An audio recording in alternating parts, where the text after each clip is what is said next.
Hi, everyone. Thanks for joining us. 10 more seconds and we'll kick it off.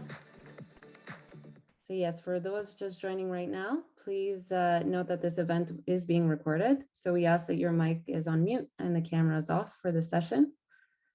But yes, welcome everyone to our development Proptechs demos and discussion event.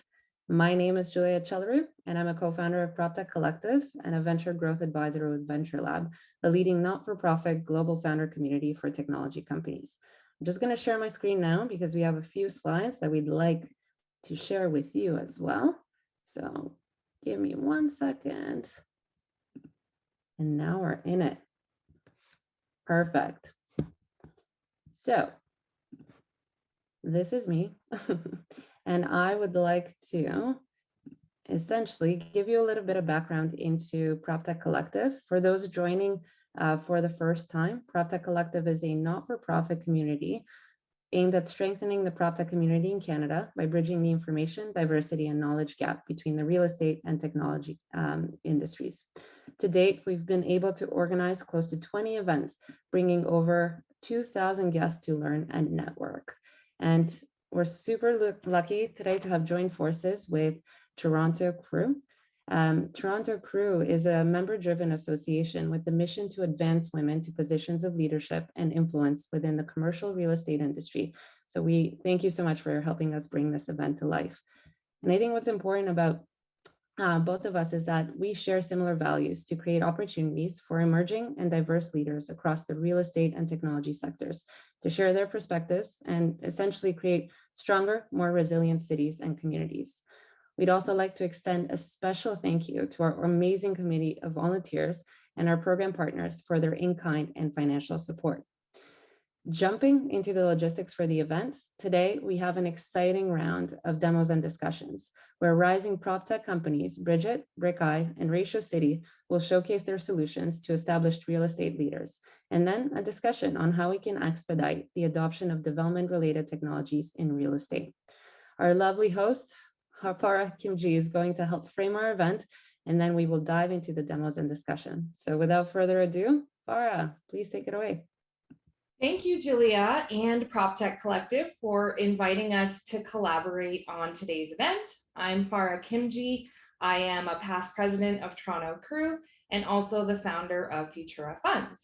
So before we dive into today's presentations, I wanted to take an opportunity to really unpack the term Proptech, as I often have people both in and outside of the commercial real estate industry ask what it means and why it matters.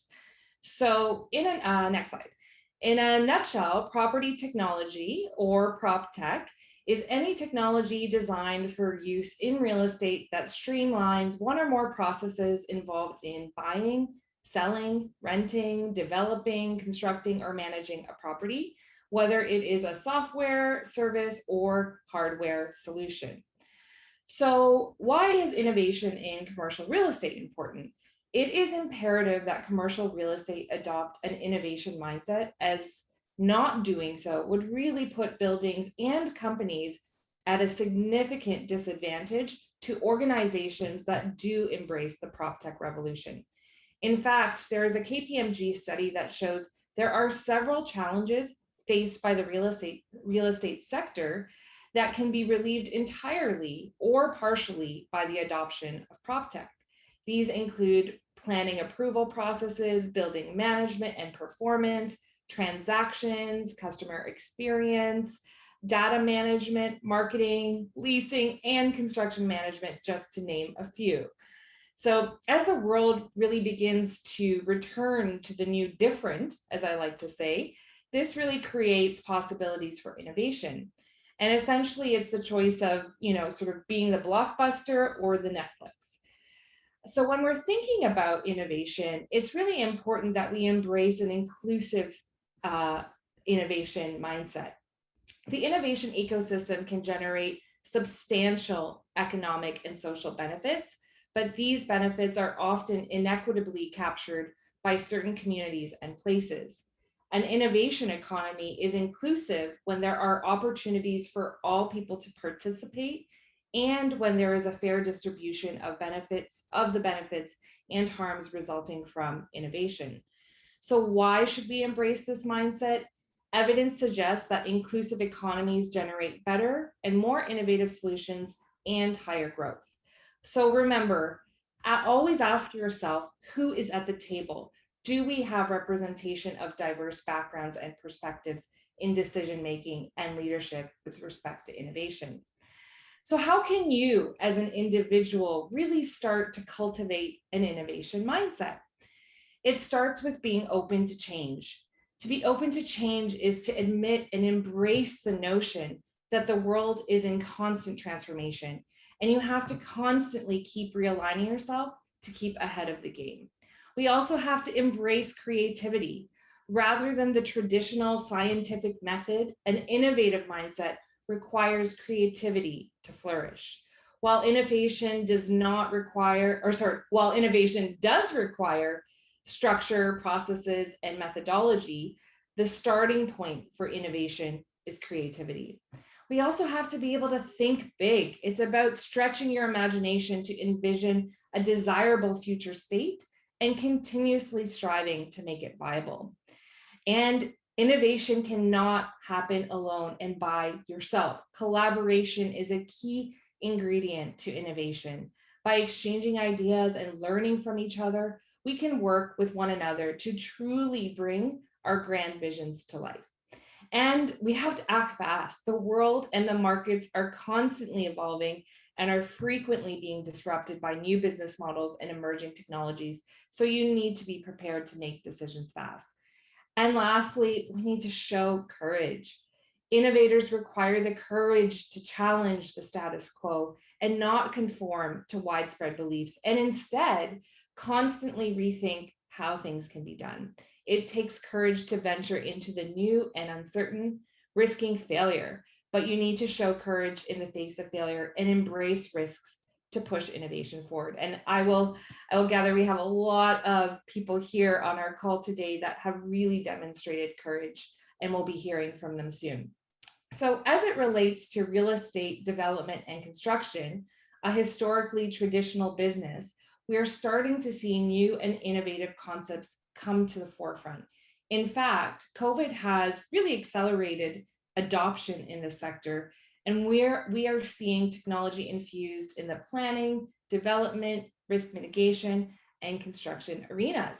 So today's event will really focus on innovation in this sector, and we are joined by an esteemed industry panel participating in today's events. So I will ask each of you to do a brief intro of yourself, starting with Kim Train, who is also the current president of Toronto Crew, followed by Arlene and Andrew. Thanks so much, Farah. I guess I don't have to say that I'm the president of Toronto Crew. Thank you for that introduction. My name is Kimberly Train, and I'm the director of platform services, more recently having moved to the OMERS procurement group. I'm responsible for procurement for all of Oxford's large service contracts. And historically, I've been involved in a lot of the cleaning initiatives around robotics and sensors and other types of operational prop tech. Back over to you. Okay, over to Arlene. Hi, my name is Arlene Didier. I'm the principal and executive vice president of Avis & Young's project management services and practice leader for Canada.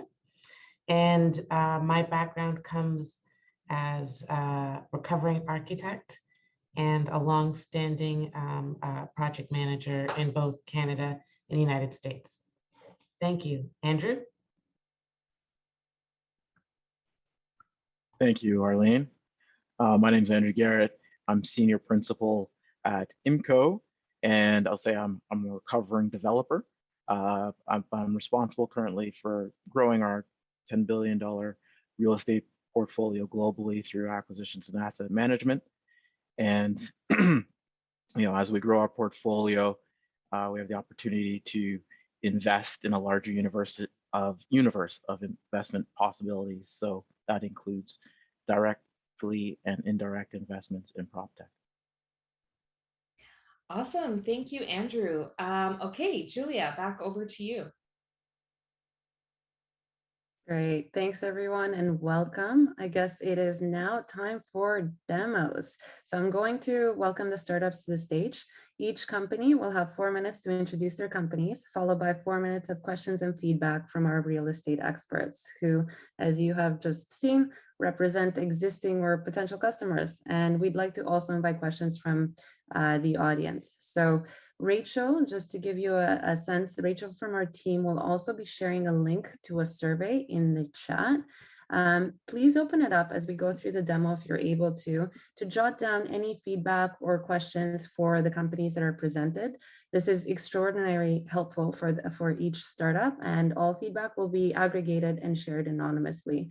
If you're interested in learning more or think that the solution may be a fit for your company, you can also opt in for an intro there. So we will only pass along your contact info if you authorize us to do so. So first, I'd like to invite Lauren Lake from Bridgit to take us away. Hi, everyone. My name is Lauren Lake, and I'm the co-founder and COO of Bridgit. Bridgit is a construction software company, and we focus specifically on workforce planning products for general contractors. So I will dive right in and talk about our product, Bridgit Bench. So Bridgit was started by myself and my business partner, Mallory Brody. You can see a picture of the two of us here. And we actually both came from construction families. So both of our grandfathers had construction businesses. We grew up around the industry and just really wanted to continue on in the construction industry. I also studied civil engineering, and so I had a little bit of experience as an engineering student and spent some time working in construction and understanding some of those firsthand challenges. The biggest thing that I noticed when I was working in the industry was the lack of technology. And given that we both had that family background, we really wanted to dig in more and understand if there was an opportunity for us to build a company that focused on construction technology. So really where we started was understanding the problems. We didn't just go and build a solution. We really wanted to understand the pain points and figure out what problem we were actually solving. So we spent many months interviewing and talking to CEOs, operations executives, different people in the industry, trying to understand what the challenges were. And the thing that came up quite often from the leading general contractors was this challenge around workforce planning. And often we saw a spreadsheet that looked something like this. So what was happening was every week, these executives or different people on the operations teams from general contracting companies would get together and they would try to understand, where is our staff? What projects do we have coming up? What projects are we bidding? Who's going where? How do I get the right person in the right place? And how do I understand what the utilization of my workforce is? And this was being done almost entirely manually. So trying to figure out who was the best fit for the project.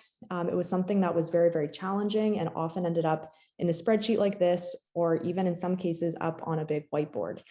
And so this was a challenge that people brought to us and kind of explained, as you can see here, the detriment that it would have to their business, not understanding the workforce and how they could be managing the workforce in a more efficient way. People were missing out on bidding jobs. People were missing out on opportunities to put people on projects that would actually better align with their past relationships or past experience. And so really wanting to be smarter about how they made those workforce planning decisions. So if you go to the next slide, that's really where Bridgit Bench came into play. We built the first workforce planning product for the construction industry, focused specifically, as I said, on those large-scale general contractors. And we call it workforce intelligence because it goes way beyond just workforce planning. Yes, we're able to digitize and get rid of that old spreadsheet, but by having all of that data in one place, we can actually go a lot further in helping general contractors be more intelligent about how they plan their workforce. I think the biggest thing that we did in terms of building the product was making it really, really easy to use and really simple. And that's allowed people to onboard the solution very quickly and have lots of people using it at the same time. So really the idea with the product is it takes that spreadsheet, it allows general contractors to see who are all of their people, what are their skills, what are their experiences, and then what are all of my projects? What projects do I have that are active and need more people? And what projects do I have coming up that might not even be one yet, but how do I plan ahead of time so I'm not in a crunch 6 months from now and don't have enough people to fill that role? I think the other big thing with our product is it's completely customizable. So sorry, you can see on that slide there. Customizable to your business. We know everyone does this slightly differently. So all the fields are configurable. And if we go to the next slide, it integrates with almost every product that a construction company would be using. And that is really key to making sure that it fits in with your current workflow and is very, very seamless. If we go to the next slide, we're trusted by the ENR 400. So our main target audience would be these ENR 400 GCs. Of the 400, we have 81 currently as customers, so over 20% saturation of this list already after just 2 years in market. So we're very, very proud of that. You can see a couple more logos on the next slide as well. And I will just finish it off just by talking a little bit about the success stories that we've seen. So companies like Ryan and Skanska, we worked with them early on in understanding these challenges, working with them to build out this product. So they were very much early adopters. And now seeing them roll the product out to every single location within the US has been a huge point of excitement for us. And we're so excited to have great companies like them partnering with us. And that is Bridgit Bench. Happy to take any questions. I will also kind of post in the chat if anyone wants to check out our website or connect with me afterwards. Thank you. Awesome. Thank you, Lauren, for that amazing presentation. So I will now ask that our 3 industry panelists unmic and unvideo, I guess, or put your videos on, and we'll dive in. Who wants to take the first question or comments for Lauren? Okay, Kim. So I work very closely with the elevator companies for modernization and construction work, as well as their ongoing maintenance. Do you also target those types of companies as your potential clients? And do you also work with subtrades?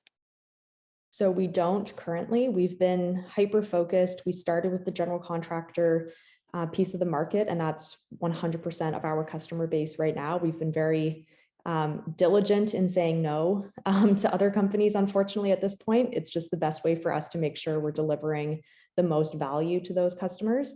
Our plan, though, would be to expand into the specialty contractor space by 2023, so by next year.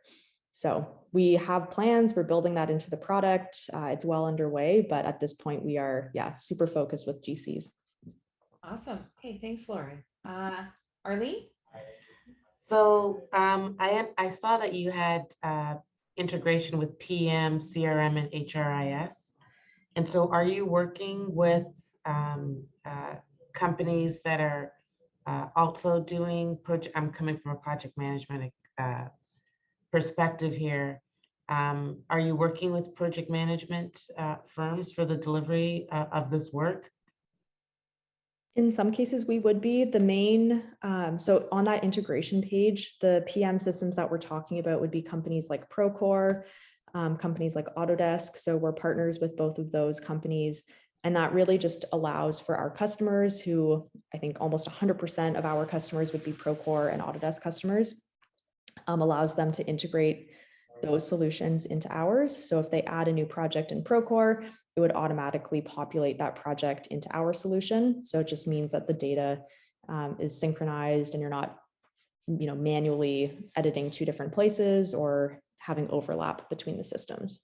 So is there an ability so that we're sharing this? So on a lot of big projects, especially when there's issues that arise from it, we're tracking things like time and materials on a project, how it's being resourced, how many people are being tracked. Is it an internal solution only for the GCs, or is it something that's shared with the project team? So it can be both. It's typically an internal system. That's usually how it starts out, is just allowing the operations team to be more kind of centralized in their decision making. But that is something that can become sort of the next step, being able to better understand and share what that resource plan looks like, going back and looking at past projects and understanding what the billable amounts were, how did that plan compare to what actually happened on the project. So it definitely can be shared, and you can bring other stakeholders in. Okay, thank you. Awesome. Thanks, Arlene and Lauren. Okay, in the essence of time, we are going to move on. So Andrew, we'll start the questions for the next one with you. But now we're going to bring up Diogo from Brickeye. Thank you. Great presentation, Lauren. Always hearing good things about you in the field. My name is Diogo Beltran, and I'm Director of Customer Success at Brickeye. I'm a computer engineer, entrepreneur, specialized in data analytics. For the last decade, I've been delivering risk mitigation KPIs to contractors and owners all over the world. There you see a picture of me on the left with my wife, Natalie, on the right, prior from being acquired by AOMS. Next slide, please. Brickeye's been in the market since 2014, providing real-time analytics to construction sites and industries. Our risk mitigation solution really piggybacks on sensors to increase productivity and quality, enhancing the environmental performance of construction sites and providing additional safety to projects. Next slide, please. Our clients have always trusted Brickeye as a turnkey solution. Our risk mitigation software is offered as a hardware as a service model, a monthly software subscription tied to a monthly equipment rental. So behind all that fancy software curtains, we also do all the dirty work of installing, moving equipment in that harsh environment. Next slide, please. In a typical high-rise installation, we usually bring 10 different types of sensors, which we spread around the whole construction site. These sensors are constantly feeding data to our cloud servers. We have AI algorithms that are checking all those thresholds to see if there's any disaster recipes cooking up. Is it too noisy? Is there a leak? Is the air healthy? So from the user's perspective, they're getting historical and predictive reports at 5 a.m., real-time alerts, and access to our online dashboard. Next slide, please. Our AI highlights any data deviation as an anomaly and recommends decisions to project managers, not insights, right? Turn off the water automatically in the water main, send someone to floor 35 to check on the natural gas, cancel the concrete pour because it's going to rain. So these predictive alerts really de-risks the whole project and provides a historical digital footprint of the entire life cycle of the construction. Next slide, please. So our solution benefits the whole value chain, of a construction. We're not only helping contractors reduce claim, but also helping developers maintain their occupancy schedule. We're also helping insurance providers reduce their risk profile of their portfolio. Next slide, please. Brickeye can oversee different types of risks throughout all the phases of the construction projects. We're there from the very beginning, overlooking environmental risks during excavation, concrete risks during the building of the structure, water damage and fire risks during the finishing stages. Next slide, please. Our environmental analytics monitors all the pollution and hazards that can affect the construction environment, like noise, dust, vibration, wind, rain. Contractors have been using our noise reports as the backbone for their noise mitigation plans, gaining even early work permits that gives them that extra 1 hour of work to prep by the morning. That's a huge productivity gain. Next slide, please. We're proud that our made in Canada Lumicom concrete maturity sensor is one of the most precise and durable in the world.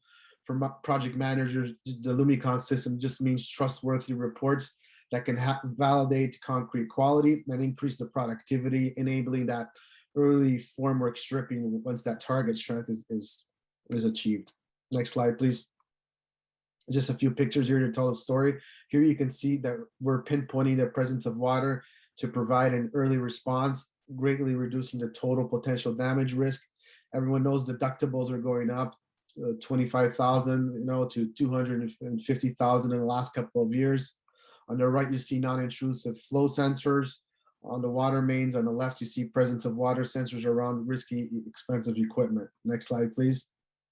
And finally, we have temperature, humidity, and carbon monoxide analytics to just help contractors guarantee that the quality of their interior finishes and just reduce energy consumptions and fire risk while the building systems are yet not operational. I'll pass it over to you, Julia. Thank you. Okay, it's actually going to be me. So thank you, Diogo. Great presentation. All right, so we'll have the industry panel on mic and put your cameras on. And yeah, Andrew, we will start with you for questions for Diogo. Right. Thanks. Great presentation. I was just wondering if your software or your technology kind of zooms out to, it's focused in on projects, but does it zoom out to the portfolio level? I think, as we're positioned, we spend tens of millions of dollars on insurance, deductible claims, and so on. Is there a use case where we're able to present a portfolio of projects and show how we're mitigating risk and get preferred insurance rates?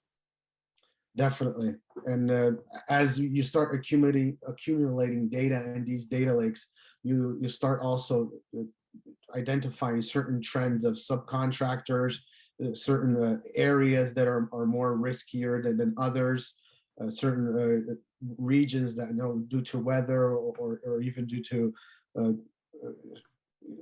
subcontractors that are not available, lack of workforce, that can start coming out in these reports. So a developer can have multiple projects under the Brickeye umbrella. Awesome, thank you. Arlene or Kim, do you have a question? Okay, Kim. So I have a few questions, but I'll start with this one. Do any of your customers keep a portion of their sensors in place after the construction phase is completed, particularly around water damage? I'm just thinking about our existing portfolio, both industrial, office, all of those, and how it would be beneficial to have an ongoing monitoring piece for water, for example. That's a great question and a tough one to answer, because there's usually sensors that are installed during construction. They're installed where there's dirty power and dirty internet, and it's a temporary installation versus an installation that happens post occupancy, which has to be beautiful for the tenants. There's various challenges to roll over a contract also from a contractor through the tenant board. So yes, that happens, but it's a different installation. And my second question, sorry, Farah, is around the maintenance of the sensors. I have a bit of sensitivity to having sensors be installed and then a fraction of them not working. So I was curious as to how you monitor the actual pings that are coming from the sensors. Well, all the sensors have heartbeat and battery contingencies, and part of offering our services in a hardware as a service model is that we can detect batteries that are coming down. We can identify, a sensor that went down, and before the customer even knows that, we have a team there replacing that sensor, right? So our customers can forget any type of problem, right? That's great, thank you. And actually, we got a question that's come in from the audience as well. So the question is, can you elaborate a bit on how does the noise monitoring solution by Brickeye allow an extra hour of construction work on site? Right. So it's bylaw, but for example, here in Toronto, you can apply for a early work exemption permit, where if you submit a noise mitigation plan with the right measures to the city council on your ward, he can provide you that 1 extra hour for maybe prepping and staging.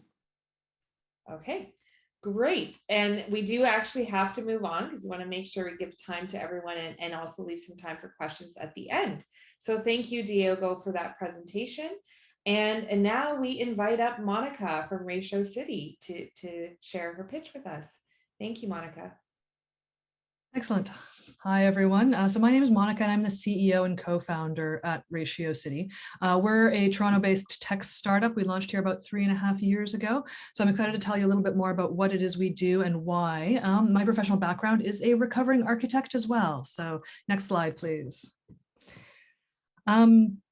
We know that professionals involved in city building and land use have a hard time accessing the data that they need to make critical decisions about the future of our cities. So real estate developers, architects, urban planners all need to understand what we can build and where.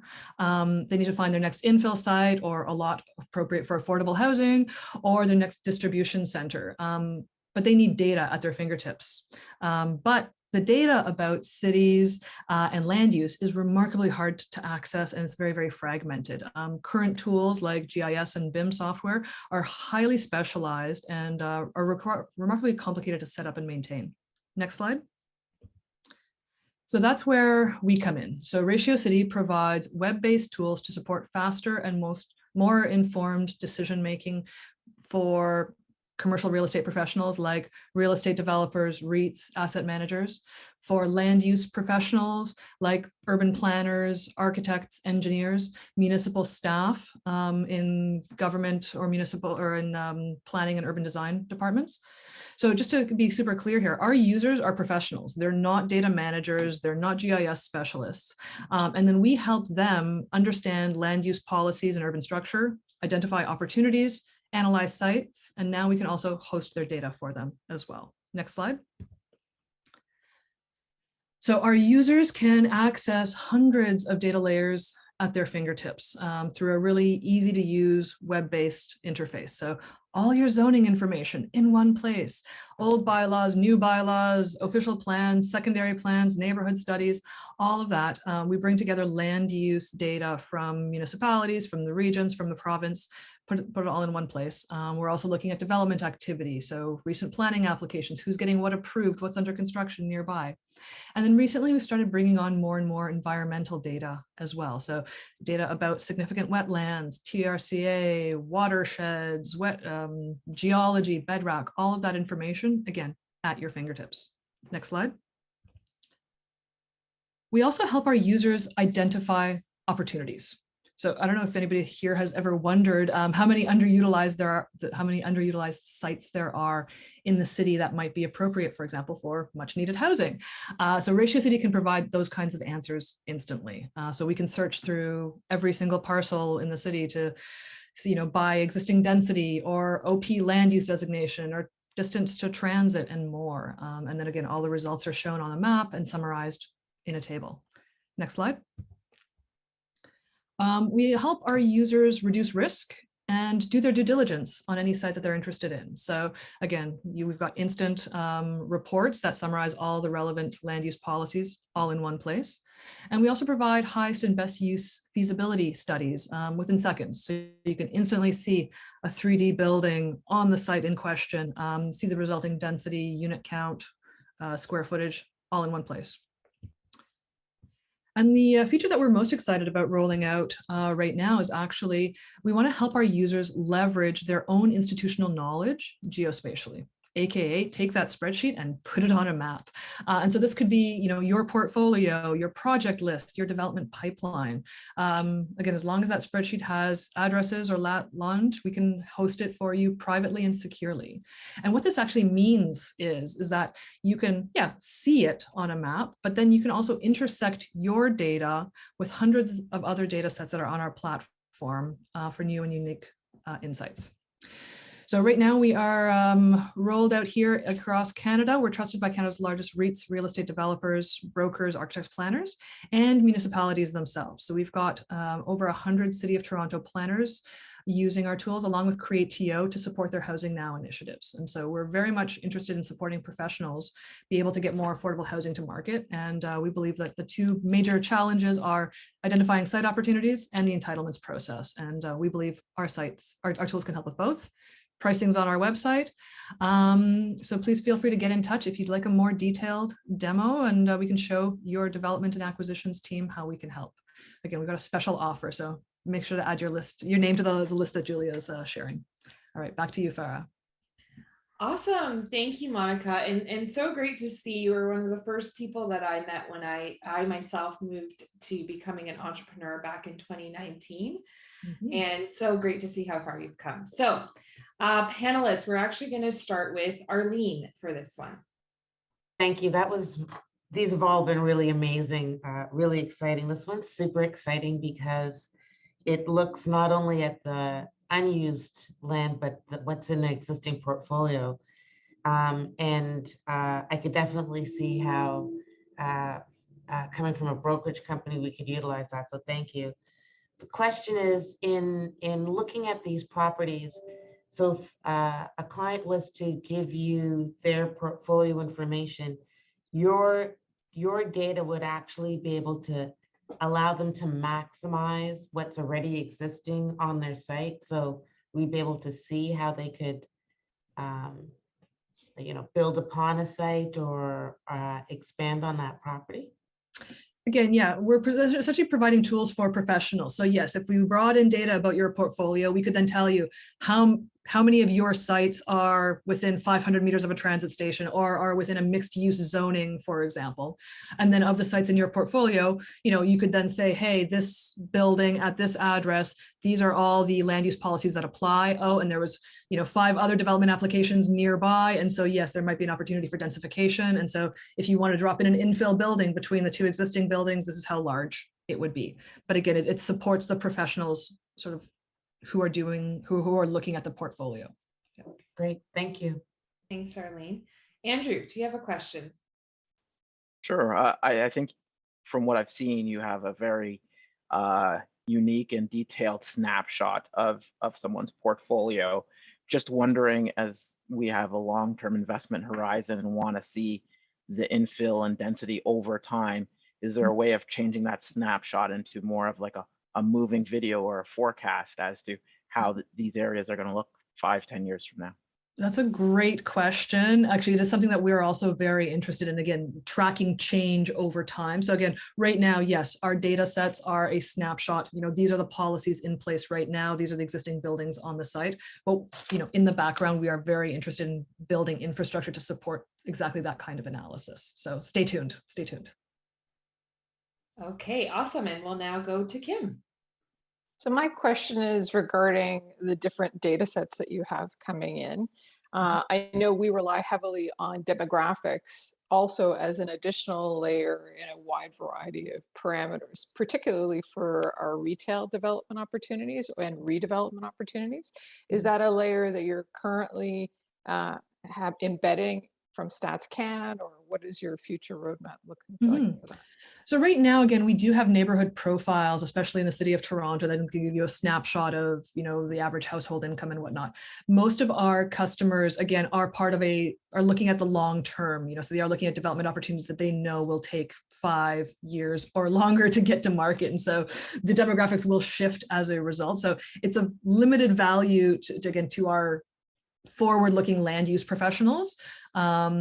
But yes, we are very interested in that. We're also interested in bringing, market and sales data around, whether it's rental rates or condo resales, pre-sales, all of that information. So we've got a data partnership, for example, right now with Urbanation. And so we're able to integrate some of their data onto our platform. And again, we're hoping to build more and more of those kinds of partnerships in the future. That's fantastic. That actually covers my second question, so I don't have to ask it now. Sure, no, preemptive. Okay, and we actually do have an audience question here as well, which is really knowing, I guess the question is really about knowing who owns the data in these solutions. I actually, this question can apply to all of our panelists, all of our companies that have pitched today. So Diogo and Lauren, if you guys also want to come back on camera. The question is about knowing who owns the data in these solutions and how the solutions kind of deal with that ownership of the data, especially when there's proprietary data from from the companies that you're working with. Yeah, I'll start with that. And so essentially, again, we are a subscription-based service. And so essentially our customers pay us money. And within our terms of use, we very clearly say that, again, our customer interactions with the platform, their data, they own that data. Again, the data that we provide as part of our data bundles, that's data in the public domain. So again, we have, we make that explicit, but we make sure that our customers are confident that their data is private and secure. And again, we've got a number of security protocols in place to protect it. Okay, awesome. And did Lauren or Diogo, do you want to jump in as well? Yeah, Lauren, you want to go first? That's okay. I was just going to echo same goes for us. Our customers own their data. And yeah, same sort of safety and security procedures would be in place. Awesome. Diogo? Yeah, I can't turn on my video, but also our customer owns the data, but we do have a component there of metadata that we own, right? So any interpretation of the data that we do, we're owning that. Okay, awesome. All right. Well, thank you everyone and for those amazing presentations, and thank you to our panel for some great questions. We're now going to move into more of a general panel. And before we do that though, I believe we wanted to, Julia, you're going to point to a survey link that our participants can. Absolutely. So Rachel's just going to post in the chat a survey. So if anyone here would like to provide feedback to Bridget, to Ratio.City and Brickeye, and also ask for an introduction, please click on the link in the chat, and thank you. Okay, awesome. All right. So now with our panel, I wanted to kind of start by asking a question here, and this question is for all three of you. How would you describe your company's approach as it relates to innovation and technology adoption? So we can start, Arlene, you are unmiked, so we're going to start with you on that question. I think we're aggressively pursuing prop tech and data. I think beyond COVID, it's been demonstrating that those that have it are leading the industry and leading the change. It's allowing more flexibility, knowledge, power that we could lend to our clients in representing their needs. And so it's really important that we're up to speed, and we use it as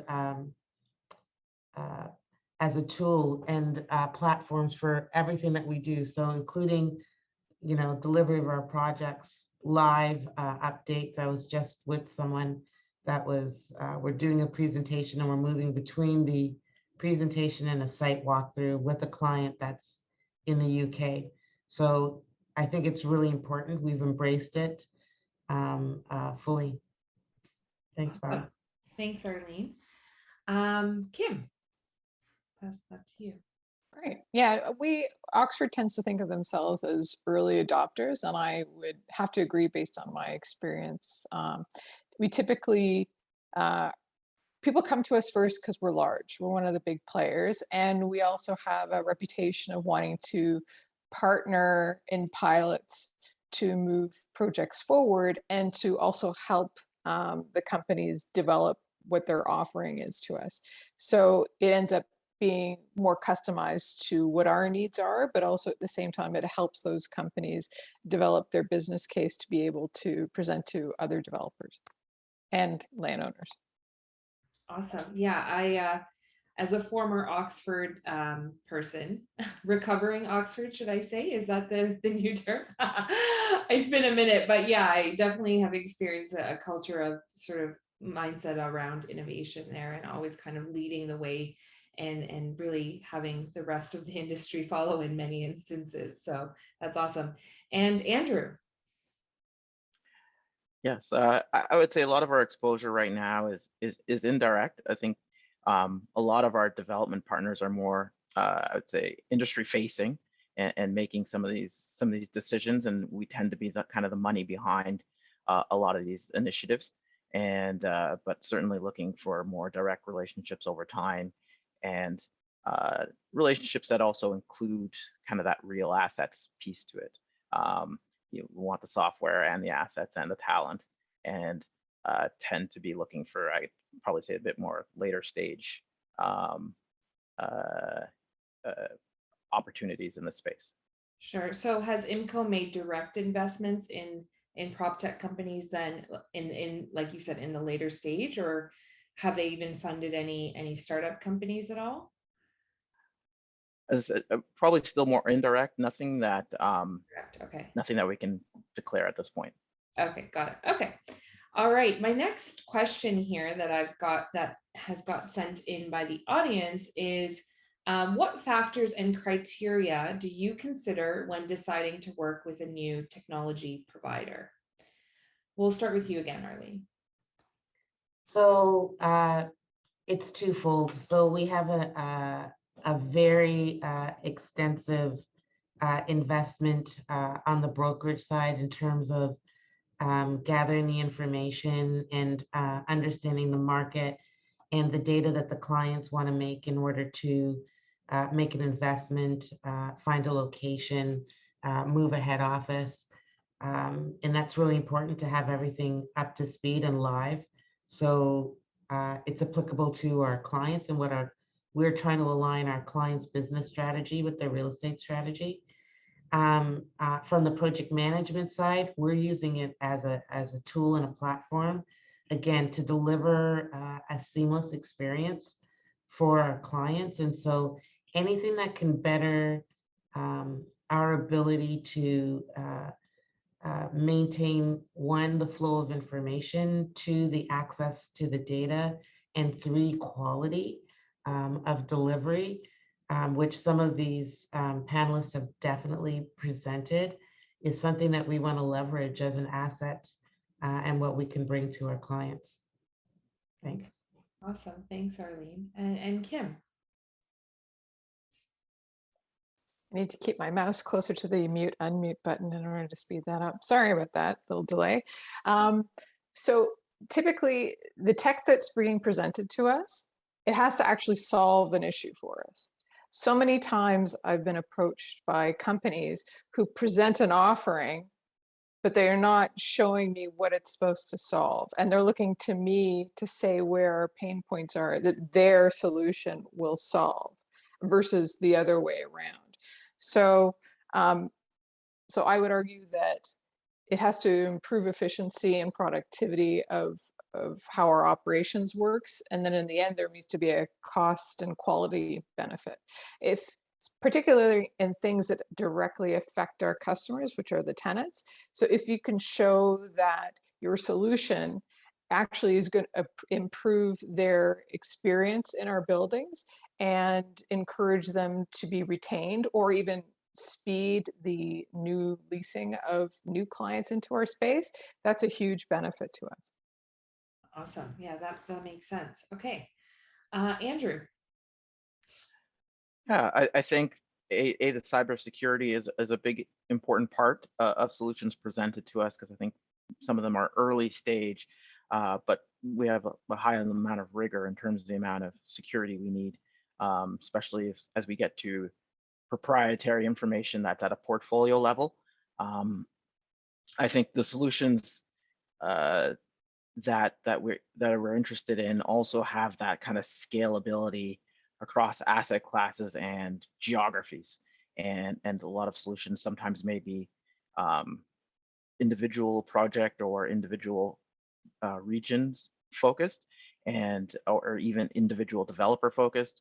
We partner with many developers and invest across many regions and asset classes. So those are some of the considerations we look at. Okay, awesome. Thanks, Andrew. And I want to just pause for a second and also see if any of our presenters today, you know, Bridgit, Brickeye, Ratio.City, if you guys have any questions of the panelists as well. Well, let's make this two-way because these are your potential clients. So maybe I'll pause there for you to think about that. Feel free to, you know, come back on camera if you do have a question. But the next question that I have here is, are you able to, you know, sort of each of you share a project that you were involved in where your company faced a problem, decided to adopt a new technology, and describe how and if it really changed how your organization now approaches that problem? It's a bit of a loaded question, so I'll give you guys a second. And I can go. Whoever puts their hand up first. Okay, go for it, Arlene. So I'll just speak to in terms of project management. We have a live platform that we use to deliver our projects, so that our clients can get real-time data updates on costs, action logs, deliveries of projects, site monitoring, and we don't have the stuttering of the information flow that we used to have. Somebody would have to like go back to the office, write the site report, upload that information, upload their photographs. We can do everything now in real time, and the clients can see it. So that integration of that platform, we're rolling out globally. It's been rolled out across North America, and we're adding more information to that. So in support of that, we've added another piece that feeds onto our base project management platform that helps us with our resource management and managing our fees and managing, monitoring and controlling our resources and where they're actually being allocated on our projects. And we can see across the portfolio. I can see at a glance across Canada where everyone is, what they're doing, what they're working on, and if I can leverage support from Vancouver for a project that's in Halifax. So for us, it's and it's an extension of our limbs. It's integrated into what we need to do in order to be efficient. There we go. Sorry. Awesome. Thank you, Arlene. It's kind of hard to go backwards now, right? Once you've got these tools in place. Kim or Andrew? Did you want to? Oh, okay. Sure, Yeah. I'll go, or unless Andrew, you want to go first, it's up to you. Well, we'll go with Kim. Okay. I'm too democratic. Or diplomatic, maybe that's the proper word. So the best example that I can provide is a few years ago, we onboarded robotics, and we mandated it, forcing the cleaning industry in order to actually embrace using a robotic technology for scrubbing versus actually using. So those businesses are about labor. They're about that's how they make their money. It's how much labor can they put onto the site, and then it's based on that as the cost of the contract. So getting them to adopt using technology and being able to monetize robotics in a similar way as they would to labor has been very important to us, because there's no sense in taking a human and having them ride on the back of a scrubber. It seems like a waste of time when they could be spending their time doing more higher valued work within the sites. The first business case we developed was actually to reduce labor at the sites, and that would offset the cost of the robotics. However, after we've onboarded, we've been using these pieces of equipment now for a few years with a variety of different vendors, we're finding that it's a better transition to still having that labor, but redeploying them as opposed to getting rid of them altogether. So I think that's the best example I can provide at this time. Awesome. Yeah. And I've definitely seen, well, back in the day when we were all in the path, I only go there now to get my nails done, which is so sad. Anyways, but I've seen, I know, right? Like I had a nail package there, I have to use it.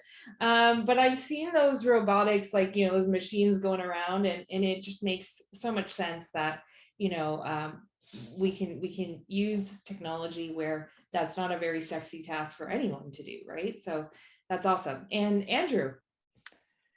Yeah, I would say we've seen our partners like we've adopted ways in our multi-res investments of being able to better service renters and providing almost like a hotel-like experience using technology. People are able to preview suites, basically able to unlock the doors, and they can go tour themselves and let themselves out. And then also as they move in, track their habits and give them access to amenities. So those types of things that make our properties sticky and increase retention, increase spend within our multifamily have been a core part of some of our strategies used in leveraging technology.